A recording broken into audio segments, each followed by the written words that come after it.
حضرت عبداللہ بن مبارک رضی اللہ تعالیٰ عنہ سرکار فرماتے ہیں،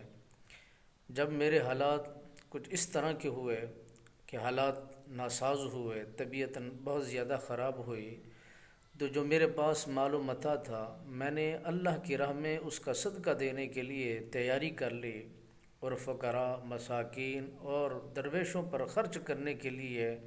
اپنے ارادے کو مضبوط کر لیا، اور میں نے حکم جاری کر دیا کہ یہ میرا مال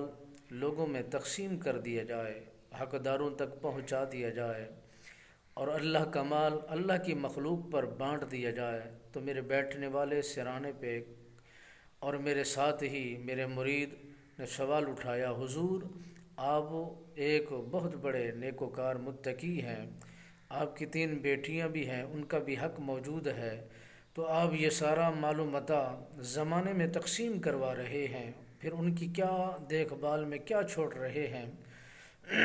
ان کے کھانے پینے کے لیے کیا باقی رکھا جا رہا ہے؟ آپ نے فرمایا کہ جن کے دل کے اندر، جن کے قلب کے اندر، جن کے ذہنوں کے اندر خدا وحدہ لا شریک کی متقی اور پرہیزگاری کی، اور ان کے دل و دماغ کے اندر یہ اس طرح کا انداز چل رہا ہو، بھروسہ کامل یقین کے ساتھ خدا کی ذات پر رکھتے ہوں،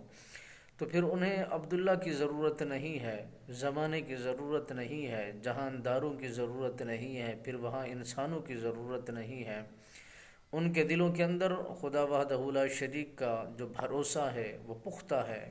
جو ایمان کی حرارت ہے بڑی مضبوط ہے، اور جو اس زہد و تقوی میں وہ رہتی ہیں وہ کمال زہد و تقوی ہے، اس کی حفاظت خدا کرے گا۔ جو اللہ کے بن جاتے ہیں اور خالق و مالک انہی کا ہو جاتا ہے، جس نے خدا کو اپنا لیا اس نے کائنات کو اپنا لیا، انہوں نے خدا کو راضی کرنے کی پوری کوشش کی ہے۔ مالک بے نیاز انہیں ضائع نہیں کرے گا، اور مالک بے نیاز ان کی پوری